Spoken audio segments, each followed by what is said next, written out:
네, 여러분 안녕하십니까? 제임스입니다. 자, 연휴의 첫날인데요. 어저께 나왔던 PPI가 좀 중요한 데이터가 나온 것 같아서 좀 급하게 영상을 찍어서 올립니다.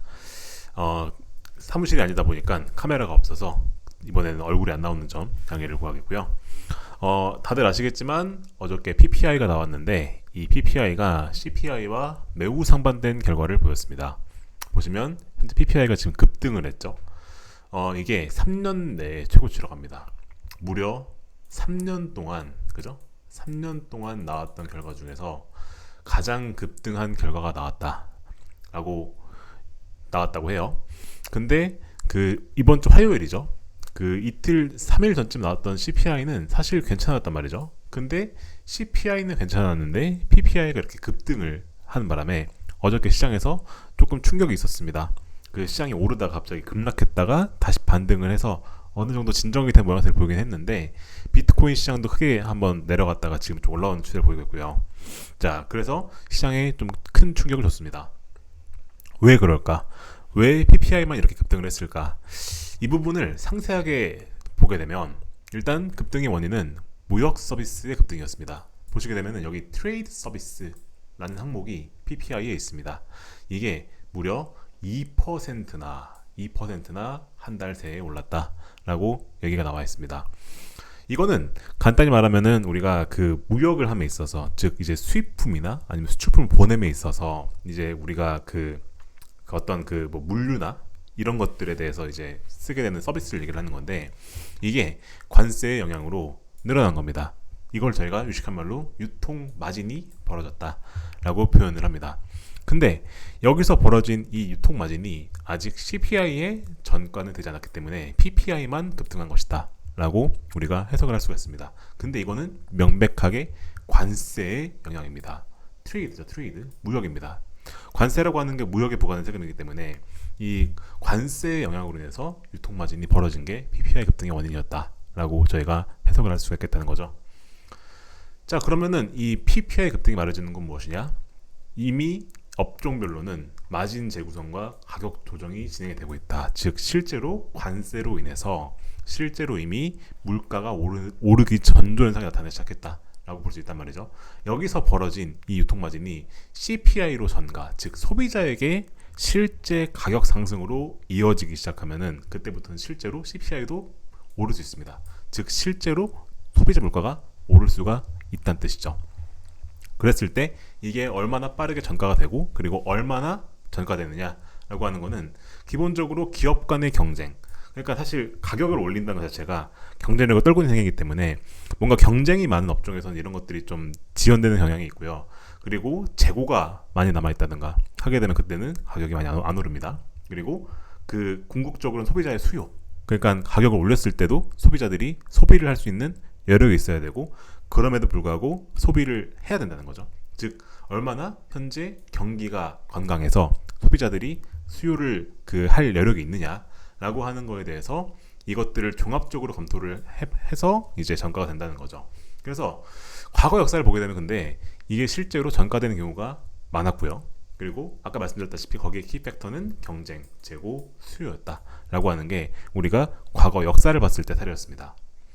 실제로 이와 관련된 논문이 있습니다. 여기 보시면은 이게 이제 미국 기관에서, 그죠? 미국에서 이제 CPI나 노동 같은 걸 발표하는 이제 그런 기관에서 실제로 이렇게 발표한 논문이 있어요. The Impact of the 2018이죠. 그래서 이제 2018년 이때 트레이드 워, 그러니까 실제로 이때도 관세 전쟁이 있었지 않았습니까?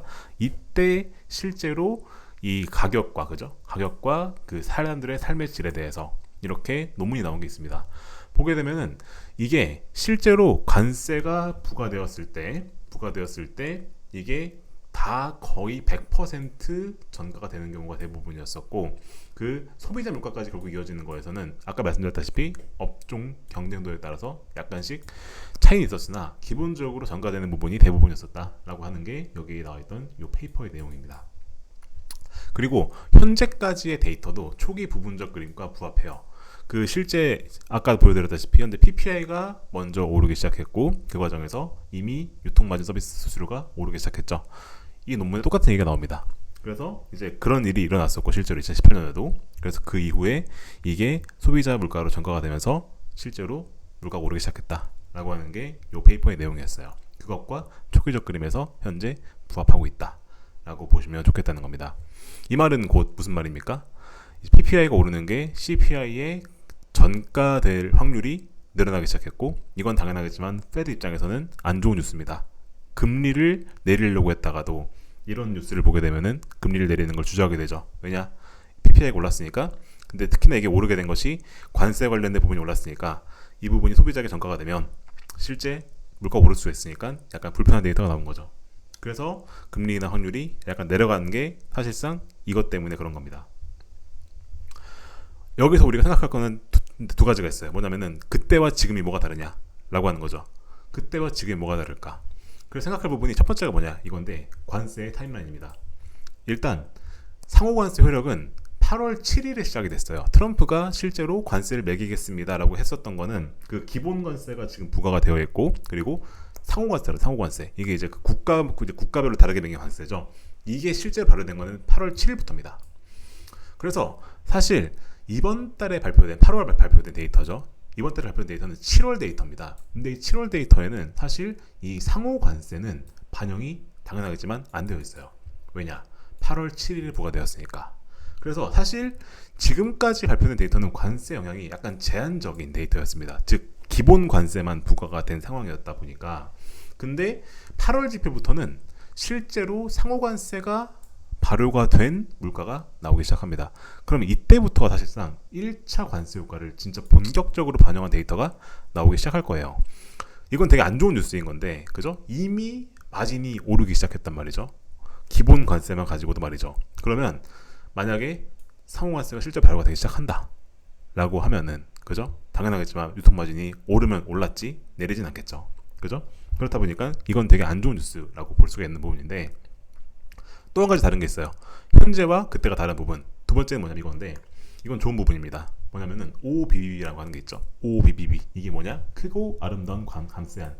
사실 이게 통과된 게 미국 입장에서는 되게 빅 뉴스였었는데 지금 사람들 머릿속에서는 다 잊혀진 지 오래됐죠. 그죠? 이 감세안이 통과된 게 사실 핵심이다라는 내용을 저는 옛날부터 말씀드렸습니다. 왜 그러냐면은 이 감세안이 통과되었기 때문에 기업들의 세후 현금 흐름이 개선이 됐어요. 당연하겠지만 세금을 깎아줬으니까, 그죠? 법인세는 유지했는데 여러 가지 혜택을 줬거든요. 뭐 감가상각을 함에 있어서 혜택을 준다든가, 뭐 R&D 비용을 이거를 이제 그 실제 비용 처리를 가능하게 용이하게 만들어줘가지고 세금 자체를 깎는 이제 그런 것들을 해줬기 때문에 기업들의 세후 현금 흐름이 개선됐어요. 이렇게 되면 기업 입장에서는 어느 정도 자기들 현금 흐름이 좀 개선됐기 때문에 기업들이 관세 비용을 당장 가격으로 전가하지 않더라도 자기들 실적이나 자기들의 그 유통 마진에 있어서 약간 이점 본단 말이죠. 그렇기 때문에 가격으로 전가하지 않고 흡수할 여지가 확대됐다는 겁니다. 왜냐하면 기업들도 경쟁을 하니까, 그죠? 경쟁을 하고 있으니까 자기들이 관세로 인해서 받은 그 물가 그 가격의 그 비용의 증가를 그냥 자기가 흡수한 다음에 가격 경쟁력을 내세워가지고 경쟁할 수도 있죠.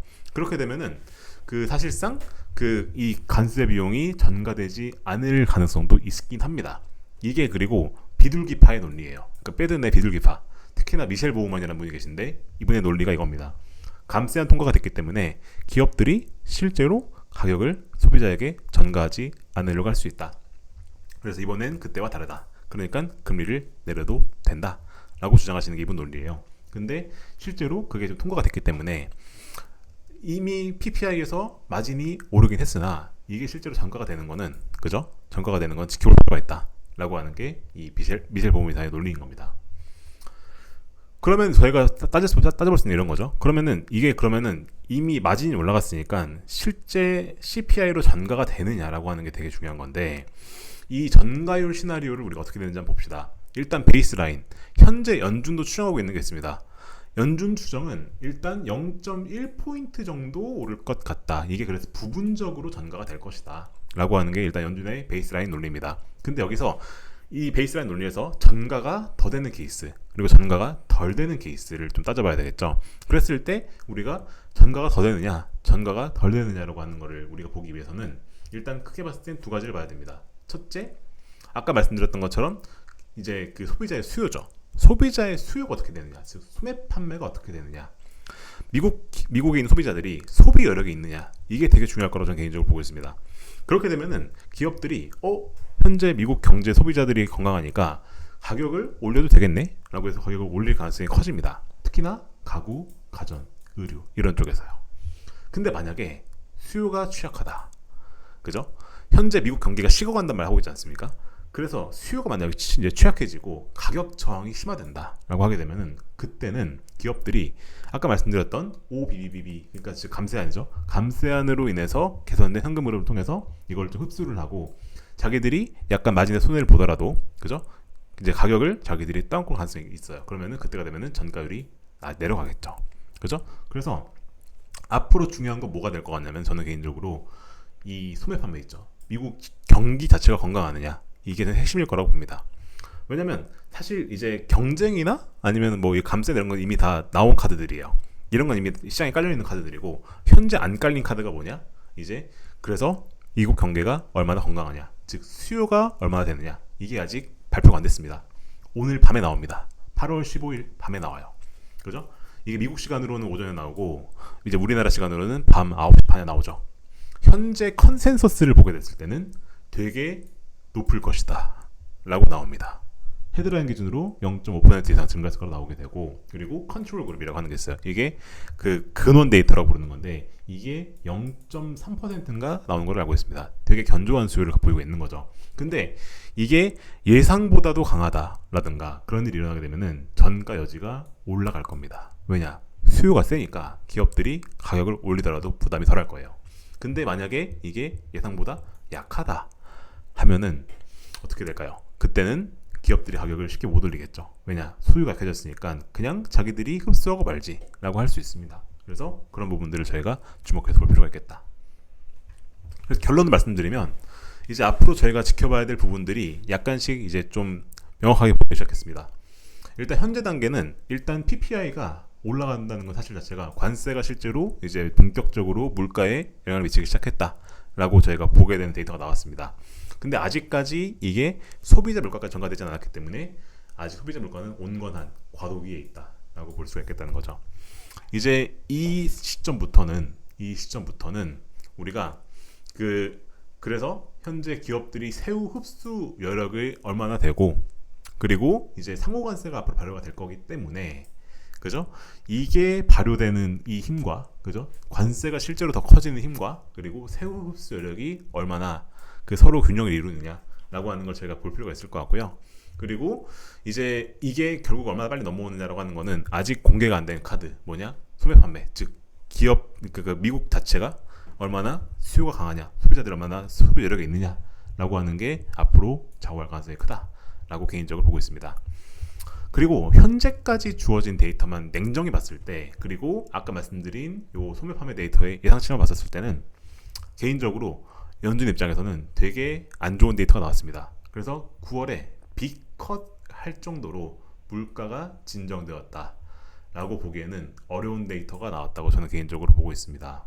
그래서 마진이 벌어져서 실제 소비자가 전가될 수 있는 시나리오의 초안부가 이미 나왔기 때문에 연준 입장에서는 금리를 크게 내리기 부담스럽다라고 볼 수 있는 데이터가 나왔습니다. 그리고 만약에 오늘 밤에 나오는 소매 판매 데이터가 견조하게 나온다 하면은 실제로 가격 전가가 일어날 가능성을 무시할 수 없기 때문에 금리 인하 자체를 주저할 수 있습니다. 그리고 사실 소비가 강하니까, 그죠? 그렇게 되면은 경기가 훨씬 더 좋다는 거 아닙니까? 그렇게 되면은 페드 입장에서는 금리를 내릴 이유가 없는 거죠.